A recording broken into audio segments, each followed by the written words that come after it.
जवाब, Elon Musk जो है वो मार्स पे जाने की बातें कर रहा है बिल्कुल। और आपसे एक वैक्सीन नहीं बनाई जा रही। ये वाकई आपका पॉइंट तो बहुत वैलिड है। वैक्सीन बनाना और वैक्सीन को लॉन्च करना और उसको सक्सेसफुल रिजल्ट्स लेना, ये 3 मुख्तलिफ जो है ना स्टेजेस है। जहाँ तक बनाई जाने की बात है तो वैक्सीन कैंडिडेट जो है वो मेरा ख्याल है कि बीसीओ जो है वो बन चुके हैं। और लेकिन उनको जो इस्तेमाल करना for the sake of human health और फॉर द प्रोटेक्शन पर्पसेस, वो सेकंड स्टेज है।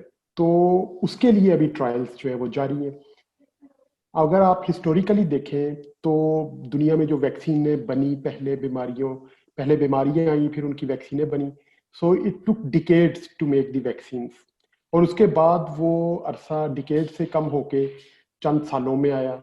और अब आप पावर ऑफ मेडिकल साइंसेस देखें कि वो सालों से महीनों में आ गया है। तो we are in process of making the vaccines.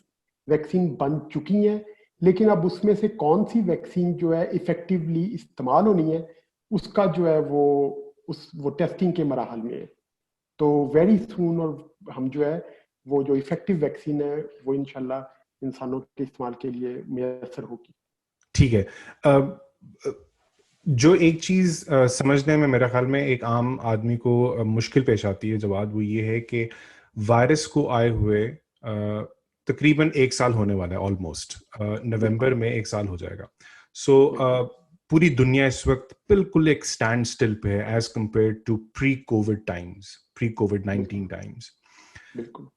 दुनिया को वापस नॉर्मल सिस्टम की तरफ जाने में कितनी देर और लगेगी? देखें, पूरी दुनिया को अगर आप नॉर्मलाइज होने में, उसकी हैबिट्स चेंज होने में, उसको ये सब चीज़ जो ट्रामाटाइज हुए हैं हम सारे के सारे लोग बिकॉज ऑफ पैंडेमिक, उन चीज़ों को रिकवर होने में हो सकता है कि मुकम्मल रिकवर होने में 5 साल तक लगे। लेकिन रिकवरी की तरफ चलने का जो सफ़र है वो आइंदा चंद महीनों में, मे बी 6 इयर्स के अंदर वो रिकवरी का जो सफ़र है वो स्टार्ट हो जाएगा। अगर हम हिस्टोरिकली देखें, जो इससे पहले पिछली पैंडेमिक्स आई, उनमें जो सबसे ज्यादा नाम लिया जाता है स्पेनिश फ्लू का, 1918 में आई। तो उस वक्त की अगर आप न्यूज हेडलाइंस देखें, लोगों के इंटरव्यू सुने, तो उस वक्त भी लोग ये कहते थे कि world will never be same again. ठीक है। उस वक्त बीमारियों का फैलाव भी बड़ा सुस्त रवि से था और उसकी रिकवरी भी बड़ी स्लो थी। अब जो है ग्लोबलाइजेशन की वजह से बीमारी का जैसे फैलना बहुत तेजी से हुआ है, इसी तरह उसकी रिकवरी का जो प्रोसेस है वो भी बड़ी तेजी से होगा। एंड आई होप कि with in coming few months जो है हम रिकवरी की तरफ जो है अपना सफर शुरू करेंगे, और फिर आहिस्ता आहिस्ता हम भूलना शुरू होंगे। और अगर हम प्री कोविड टाइम की बात करें तो maybe it might take 3 to 5 years. 3 to 5 years from the point when everyone will be vaccinated? No, देखिए, एवरीवन, ये अभी जो है ये बीमारी के हेल्थ की बजाय सोशो इकोनॉमिक इम्पैक्ट जो है वो मेरा ख्याल है ज्यादा स्ट्रॉन्गर है। अगर आप देखें तो लोगों को जो है वो मतलब हेल्थ कॉन्सिक्वेंसेस आप वर्ल्ड वाइड देखें, नंबर ऑफ डेथ्स जो है जो इनिशियल हो गई वो हो गई, उसके बाद नंबर ऑफ डेथ्स जो है जैसे ही दुनिया संभल गई है, लोगों को जो है लोड कम हो गया है, नंबर ऑफ डेथ्स जो है वो इतनी ज्यादा नहीं है। लेकिन जो इसके सोशियो इकोनॉमिक कॉन्सिक्वेंसेस हैं, असल में उससे recovery is a big problem, is a big deal. ठीक है, ठीक है। Jawad, you are a virologist. बिल्कुल। सो मेरे ख्याल में ये सवाल का जवाब आपसे बेहतर कोई नहीं बता सकता कि एक वायरस होता क्या है। देखिए, वायरस जो है एक सिंपलेस्ट, इट्स मतलब लाइफ और नॉन लिविंग थिंग्स के इन बिटवीन। इसके अंदर अपनी कोई जिंदा रहने की मशीनरी नहीं है। ये डिपेंडेंट है होस्ट के ऊपर, और वो होस्ट है ह्यूमन सेल्स, एनिमल सेल्स, कोई भी लिविंग सेल्स है, ये उनके अंदर जाता है, उनकी मशीनरी को काबू करता है और अपने जैसे हंड्रेड्स और थाउजेंड्स ऑफ नए पार्टिकल बनाता है। जितनी देर तक वो सेल वायरस बनाने की सलाहियत रखता है उतनी देर तक सेल जिंदा रहता है। जैसे ही वायरस ने सेल पे अटैक करना है, वायरस ने सेल को कंट्रोल कर लेना है और सेल ने वायरस की multiple hundred thousands of copies बनानी है और उसके बाद सेल की डेथ हो जानी है और वो hundred and thousands of virus जो है they attack new sales. So this is the cycle of the life cycle of the virus. और फिर वो उस होस्ट में से निकल के नए होस्ट की तलाश शुरू कर देते हैं। So they are simplest form of life. और इनकी अगर आप एनिमल्स या ह्यूमन के बाहर वायरस आ जाए तो वो कंप्लीटली इनएक्टिव फॉर्म में है, वो कुछ भी नहीं कर सकता। जब तक उसको नया होस्ट नहीं मिलेगा तब तक वो रेप्लिकेट नहीं करेगा, तब तक वो अपनी पैदावार या अपने नंबर्स को इंक्रीज नहीं करेगा। ठीक है, यहाँ पे हम एक चीज अक्सर सुनते हैं कि जी वायरस म्यूटेट हो गया है, वायरस चेंज हो गया है। मेरी अंडरस्टैंडिंग ये है कि जैसे आप कह रहे हैं कि वायरस कॉपीज बनाता है अपनी, जैसे फोटो कॉपी मशीन के ऊपर कॉपियां निकलती हैं, तो उसमें से किसी एक कॉपी के अंदर हल्की फुल्की इंक अगर सही तरीके से ना पड़े तो वो म्यूटेशन होती है। एम आई राइट? देखिए, इंक का नहीं पढ़ना, इसको मैं और थोड़ा सा जो है वो एलेबोरेट करना चाहूंगा कि म्यूटेशन क्या है। हमारे बॉडीज के अंदर जो ह्यूमन बीइंग हैं या माइक्रो ऑर्गेनिजम्स हैं या जितने भी, उनके अंदर जो कोडिंग का मैकेनिज्म है वो सारे का सारा डीएनए के अंदर मौजूद है।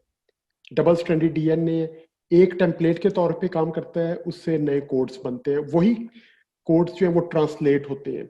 और कोड्स क्या है? एक सीक्वेंस ऑफ न्यूक्लियोटाइड्स है कि जो टेम्पलेट के बिल्कुल वैसा ही, एक टेम्पलेट है सांचा है और उसी के साथ वैसा ही जो है नया बनेगा। अब वो कोडिंग के मैकेनिज्म के अंदर डी कोडिंग होने में या रीकोडिंग होने में एरर्स आते जाते हैं। So these errors are normal process.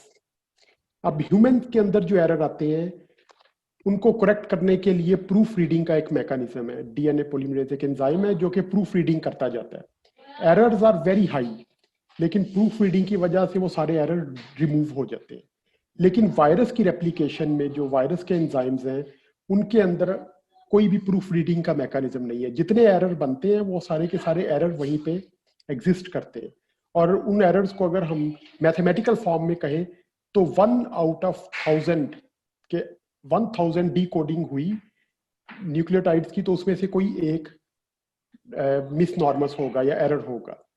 तो अगर हम इसको अनदर फॉर्म की बात करें तो 1000 वायरस पार्टिकल्स बने तो उनमें से कोई एक वायरस पार्टिकल ऐसा होगा जिसमें एरर होगा। अब वो एरर जो है वो म्यूटेशन है। अब उसका जो आउटकम है इट इज अनदर स्टोरी। अब उसका आउटकम जो है, उसके अंदर 3 आउटकम हो सकते हैं। या तो वो एरर वायरस की फॉर्म में उसकी हरकतों में कोई तब्दीली नहीं करेगा और उस तरह की म्यूटेशन को हम बोलते हैं साइलेंट म्यूटेशंस। दूसरा आउटकम ये है कि बाज़ औक़ात वो एरर जो है वायरस के लिए खुद ही डेट्रीमेंटल हो गया कि वायरस रेप्लिकेट करना बंद कर देगा। तीसरा आउटकम ये है कि वायरस ने कोई ऐसी नई प्रॉपर्टी ले ली जिसकी वजह से उसकी पैथोजेनिसिटी और उसकी जो बीमारी पैदा करने की सलाहियत बढ़ गई। अगर ऐसा हो जाए तो फिर वायरस जो है वो डेट्रीमेंटल हो जाता है। सो म्यूटेशंस वायरस के अंदर नेचुरली होती हैं, 1 आउट ऑफ 1000 की रेट पे होती हैं, लेकिन उसका आउटकम जो है वो 3 चीजों में मैंने आपको बताया हो सकता है। और उन तीनों में से अगर वायरस अपनी पैथोजेनिसिटी को इंक्रीज कर ले तो तब वो इंसानों के लिए मुहलिक है और उसकी प्रोबेबिलिटी जो है बहुत कम है। 99% of the mutations are silent mutations जिसका कोई रिजल्ट नहीं निकलता। ठीक है, मुझे ये बताएं कि आप कामयाब हो जाते हैं कल, आप कहते हैं कि यार वैक्सीन बन गई है, परसों मार्केट में आ जाती है और उससे अगले दिन जो है वो सब इंसानों को वैक्सीन लग जाती है और कोविड-19 बिकम्स हिस्ट्री। इस सारे प्रोसेस के अंदर एक दिन, जैसे आप एक्सप्लेन कर रहे हैं, कहीं वायरस जो है वो म्यूटेट होता है and it becomes even more dangerous, तो वो वैक्सीन जिसने कोविड-19 को हिस्ट्री बना दिया है वो ऑब्सोलीट हो जाएगी। देखिए, मैं थोड़े से आपके सवाल को किसी और अंदाज से जवाब देता हूं ताकि आपका नुक्ता नजर है वो मेरी समझ में आ गया। एक हम टर्म यूज करते हैं नोवेल वायरस।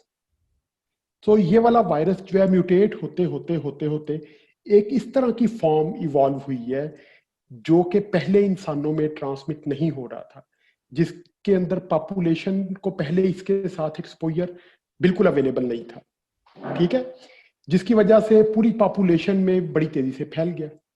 अब इसके अंदर म्यूटेशंस अगर होती हैं, अब म्यूटेशंस अगर तो थोड़ी सी हो जिसकी वजह से इसकी शेप में, इसके एपिटोप में थोड़ी बहुत तब्दीली आए, तो तब पुरानी वैक्सीन जो है, इसको बोलते हैं वैक्सीन मैचिंग, तो क्रॉस रिएक्शन अगर थोड़ा बहुत रहेगा तो हमारे इंसानों में जो इम्यूनिटी पहले से मौजूद है वो उसको न्यूट्रलाइज करती रहेगी टू सम एक्सटेंट।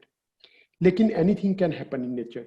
लेकिन अगर इस वायरस ने बिल्कुल अपनी शक्ल चेंज कर ली, या इस इतनी ज्यादा चेंज कर ली कि पुरानी जो इम्यूनिटी के मॉलिक्यूल्स, एंटीबॉडीज या टी सेल्स हमारी बॉडी में अवेलेबल हैं, वो उसको न्यूट्रलाइज नहीं कर पाए, then it can be disaster. Then all, हमें नए सिरे से फिर जो है वो सभी काम दोबारा करना पड़ेगा। Same is the case like flu. मतलब फ्लू के बारे में आप जानते हैं उसमें दो प्रोसेस है, एंटीजेनिक शिफ्ट एंड ड्रिफ्ट चलती रहती है। तो हम जो है वायरस के फुटप्रिंट्स पे चलते रहते हैं कि वायरस किधर जा रहा है, हमने देखना है कि अगर वो म्यूटेट कर रहा है तो हम अपनी वैक्सीन का सीड जो है चेंज करते जाते हैं लगातार, और नए वायरस को जो म्यूटेट करके नेचर में आया है उसको वैक्सीन में इंट्रोड्यूस करते जाते हैं। ठीक सो है, हमें वायरस बताएगा कि हमने क्या करना है, राइट। वायरस जो है वो हमें डिक्टेट करेगा। Excellent, dictate excellent. करेगा। अच्छा, यहाँ पे एक और सवाल मेरा ये है कि जैसे आप बता रहे हैं कि म्यूटेशन हुई और उसके मुताबिक हमने वैक्सीन बना ली या हमें बनानी पड़ेगी। बैक्टीरिया को मारने के लिए एंटीबायोटिक्स यूज होती हैं और ब्रॉड स्पेक्ट्रम एंटीबायोटिक्स यूज होती हैं, जो कि अनफॉर्चुनेटली एब्यूज होती हैं कि जो मर्जी हल्का फुल्का बैक्टीरिया आया तो इसको जो है फुल ऑन फर्स्ट जनरेशन या sorry not first, fourth generation आप उसको एंटीबायोटिक ठोक देते हैं ताकि वो एक बहुत बड़ी बंदूक होती है, उससे छोटे छोटे बैक्टीरिया सारे मर जाएंगे। तो क्या आप ऐसे नहीं कर सकते, कोई ऐसी वैक्सीन बना लें जिससे ना सिर्फ ये कि ये वाला नोवेल कोविड-19 बल्कि आने वाले सस्पेक्टेड वायरसेस भी जो फारिग कर दिए जाए, यानी कि आप कांट यू आप किसको क्या कहते हैं, आप कहना प्रिडिक्ट। चाहते हैं कि यूनिवर्सल वैक्सीन बन जाए, जैसे हम कहते हैं यूनिवर्सल रिमोट कंट्रोल है, यूनिवर्सल थिंग है, ऐसी कोई यूनिवर्सल वैक्सीन बन जाए। बिल्कुल सो सुकून हो जाए ना, फिर आगे अगले सालों के लिए सुकून हो जाए, चाहे ये म्यूटेट होता है, नए आते रहे, कोई जो मर्जी हो जाए। ऐसा नहीं हो सकता?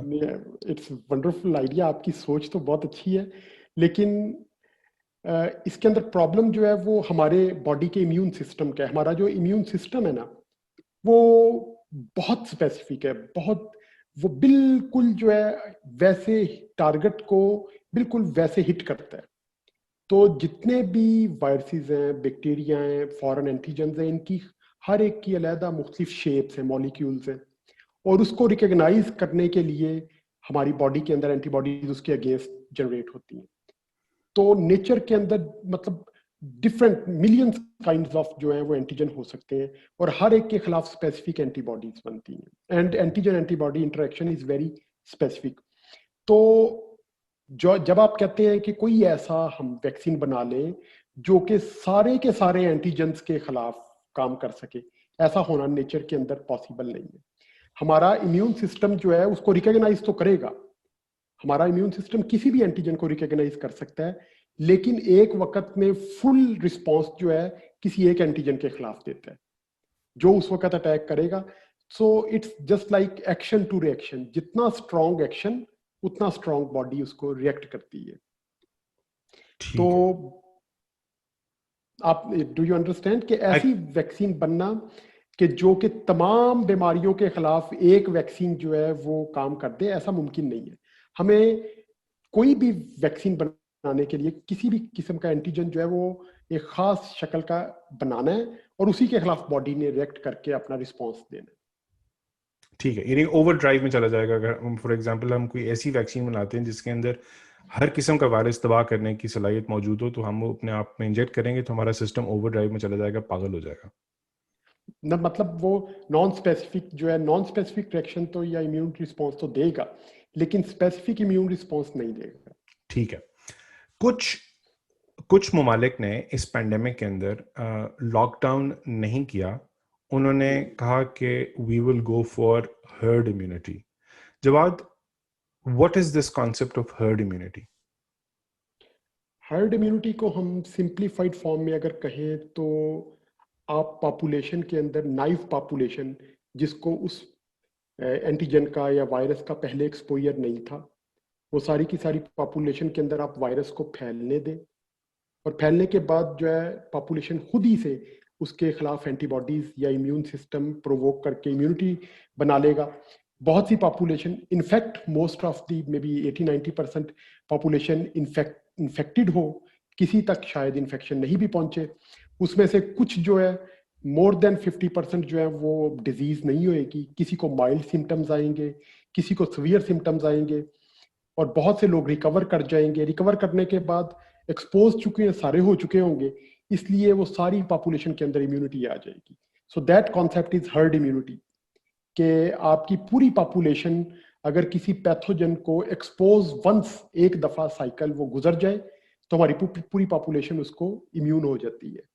और सेकंड वेव में या दूसरी दफा अगर वही पैथोजन हमारी उसी पॉपुलेशन में अटैक करे, तो पहली दफा से आप मे बी 10%, मतलब 10 टाइम्स लेस जो है वो उसके कॉन्सिक्वेंसेस हो सकते हैं, अगर अगर पैथोजन की पैथोजेनिसिटी वही मेंटेन रहे, उसमें कोई चेंजेस नहीं आए तो हर्ड इम्यूनिटी का कॉन्सेप्ट जो है बीमारियों पे मतलब फॉर एग्जांपल आप हर्ड इम्यूनिटी का जो कॉन्सेप्ट है वो इबोला के लिए नहीं आप कर सकते, जो लीथल वायरसेस हैं उनके लिए आप इस कॉन्सेप्ट पे नहीं जा सकते।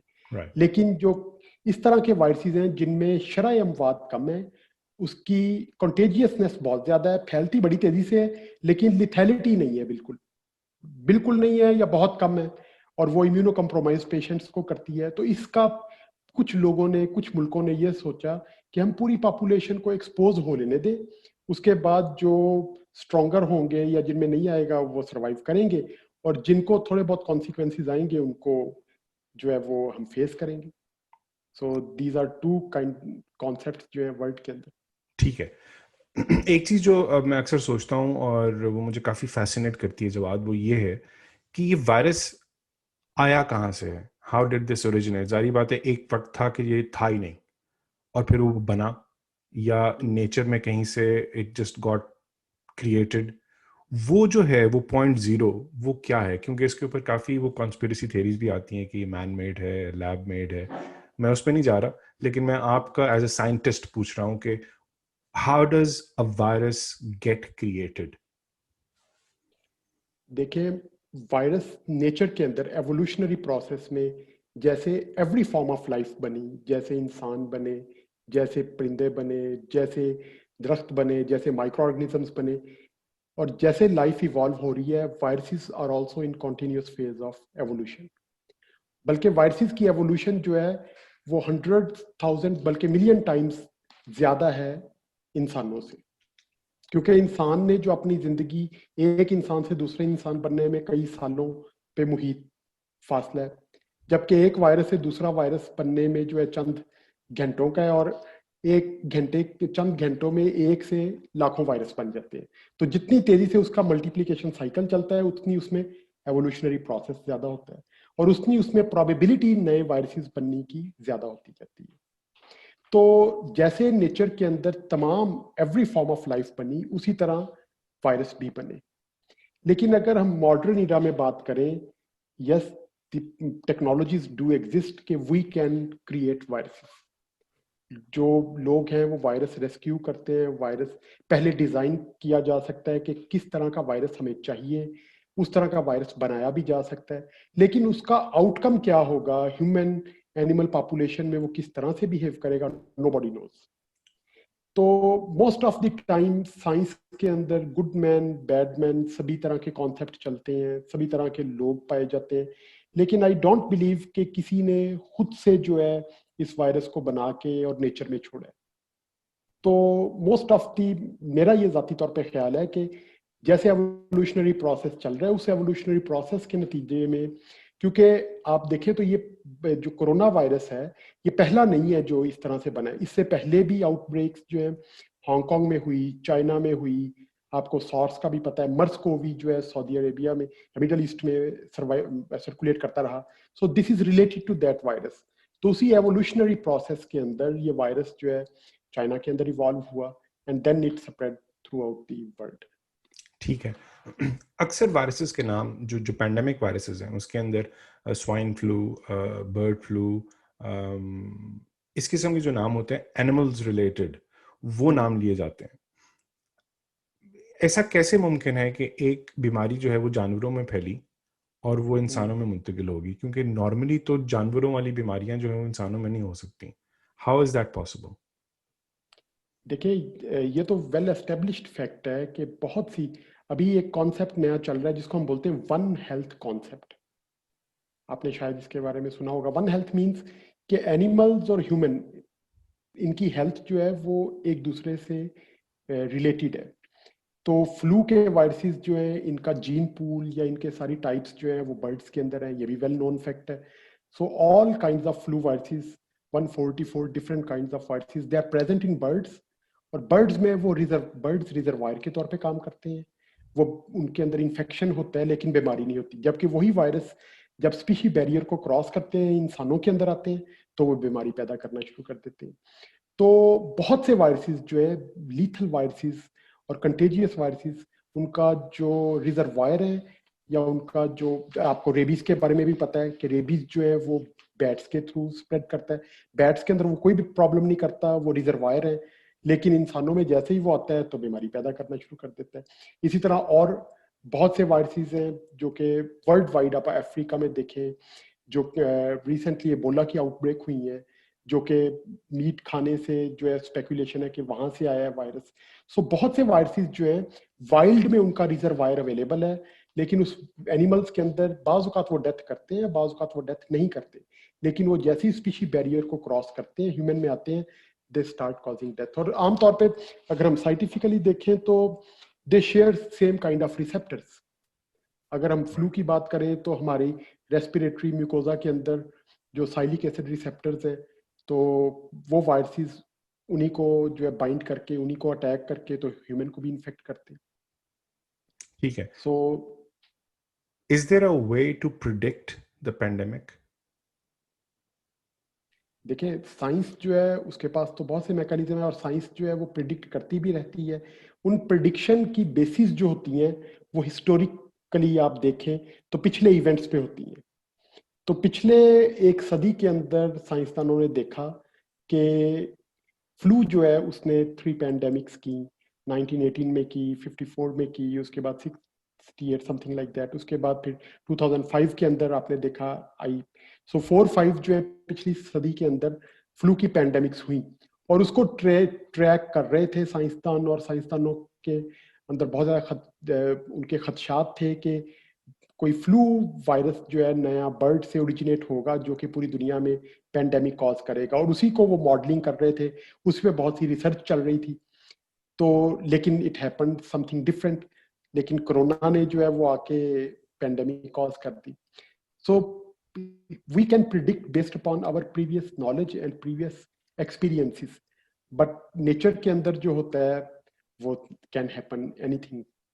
ठीक है, ठीक है। Going back to my first question, जिसमें जिक्र हुआ था कि वैक्सीन बनाने में इतना वक्त क्यों लगता है, जिसको आपने एक्सप्लेन किया बड़े खूबसूरत तरीके से। लेकिन थोड़ा सा ज़रा उसको एक लेमन लैंग्वेज में आप बता सकते हैं कि जो आप कह रहे हैं कि एक वैक्सीन बनने में पहले डेकेड लग जाते थे, अब कुछ साल या महीने लग जाएंगे शायद। क्यों? वायरस हमारे पास है, इन्फेक्टेड लोग हमारे पास हैं, टॉप एंड लेबोरेटरी जिसमें आप खुद काम कर रहे हैं वो हमारे पास हैं। तो वो जो टाइम फ्रेम है उसको आप थोड़ा एक्सप्लेन कर सकते हैं ताकि एक आम इंसान समझ सके, जो एक फ्रस्ट्रेशन है कि यार वैक्सीन क्यों नहीं आ रही, कि वो एक आम आदमी की समझ के लिए what is the time frame, वो उस क्या हो रहा होता है उसके अंदर ऐसा जिसकी वजह से इतना टाइम लग सकता है?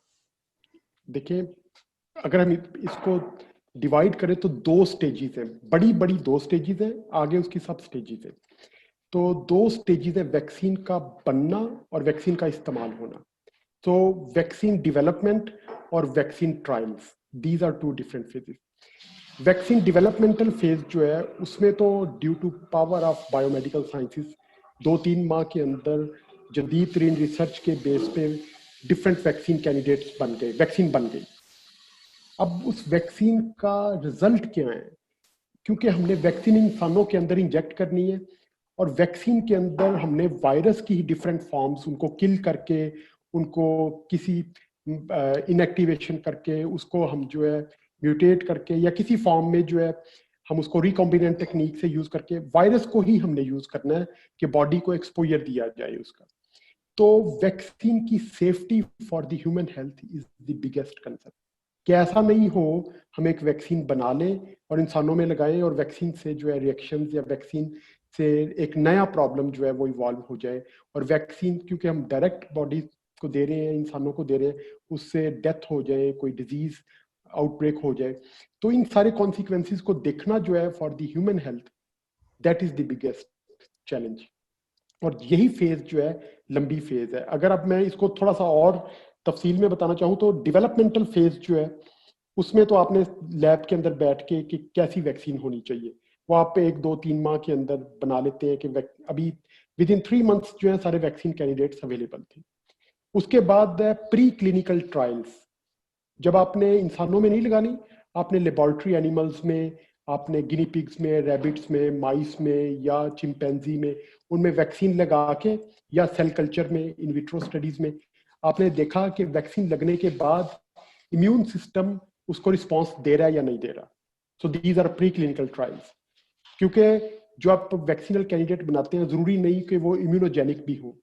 अब जो उनमें ज्यादा इम्यून रिस्पॉन्स दे रहा है उसको हम फिर नेक्स्ट स्टेज के अंदर लेके जाते हैं। अब जब हमने सिलेक्ट कर लिया कि ये वाली वैक्सीन है और इसका इम्यून रिस्पॉन्स अच्छा है, अब उसके बाद जो है नेक्स्ट फेज आ रही है क्लिनिकल ट्रायल की। आमतौर पे आजकल हम बहुत टर्मिनोलॉजी सुन रहे हैं, उसकी 4 फेजेस है, phase 1, phase 2, phase 3 and phase 4।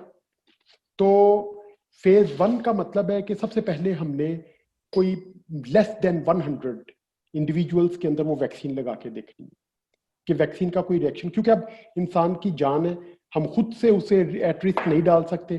तो शुरू में हमने जो है वो चंद इंसानों को, so it can B 20, 50, 80 but less than 100 आपने वॉलंटियर्स लेने हैं, उनके अंदर वो वैक्सीन को इंजेक्ट करना है, उसको कुछ अर्सा के लिए देखना है, फिर उनको आपने डिजीज से चैलेंज करना है, वही वायरस का इन्फेक्शन देना है कि उसका क्या आउटकम हुआ।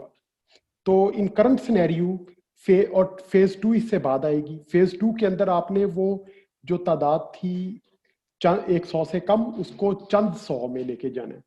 और जब पैंडेमिक चल रही हो तो that is more ideal situation, कि क्योंकि पॉपुलेशन ऑलरेडी एक्सपोज्ड है, तो वहीं से वो सिलेक्ट करके फेज 1 और फेज 2 को बाजुकात जो है वो, क्योंकि पॉपुलेशन में वायरस फैला हुआ है, एक्सपोज्ड है, समथिंग लाइक इंडिया या ब्राजील या ऐसे कंट्रीज में, तो वहीं पे वो वैक्सीन जो है वो फेज 2 के ट्रायल में लोगों को दे देते हैं।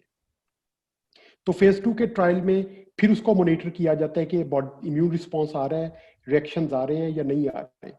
लेकिन वंस अगेन बाजुकात आप देखते हैं कि 1 in 1000 रिएक्शन आया फिर भी एक्सेप्टेबल नहीं है। ह्यूमन हेल्थ है कि आप 1000 लोगों को दें, उसमें से एक को भी आए तब भी एक्सेप्टेबल नहीं है। इवन 10,000 में से 1 रिएक्शन आए तब भी पॉसिबल नहीं है, क्योंकि आपने मिलियंस बिलियंस लोगों को लगानी है। तो उसके बाद फिर फेज 3 आएगी, जब आप टेंस ऑफ थाउजेंड्स पीपल को इनोकुलेट करते हैं। तो ये फेज वाइज काम चलना है। आप शुरू में ही हजारों लोगों को नहीं लगा देंगे, आपको नहीं आउटकम का पता। आपने स्टार्ट करना है फ्यू पीपल, लेस देन 100, फिर आपने जाना है फ्यू हंड्रेड्स, फिर आपने जाना है फ्यू थाउजेंड्स। जब तक आपके पास फेज 3 में फ्यू थाउजेंड्स का एफिकेसी और safety is most important data नहीं है, तब तक आप जो है अपनी पूरी पॉपुलेशन को वो वैक्सीन नहीं दे सकते। आप खुद से जो है वो सभी को एट रिस्क नहीं डाल सकते। So these are the hurdles. Vaccine development और वैक्सीन ट्रायलिंग डेवलप हो चुकी है, लेकिन अब उसमें से ट्रायल्स जारी हैं। अभी जो है दुनिया में मेरा ख्याल 10-12 वैक्सीन ऐसी हैं जो कि फेज 3 या उससे भी ज्यादा है अब तो, जो फेज 3 ट्रायल के अंदर चल रही हैं, और विद इन कमिंग मंथ्स जो है उसका फेज 3 ट्रायल कंप्लीट होगा, देन जो है वो पॉपुलेशन के अंदर देंगे। ठीक है। सो इसका मतलब ये है कि this delay is all about safety of human beings. बिल्कुल। ठीक है।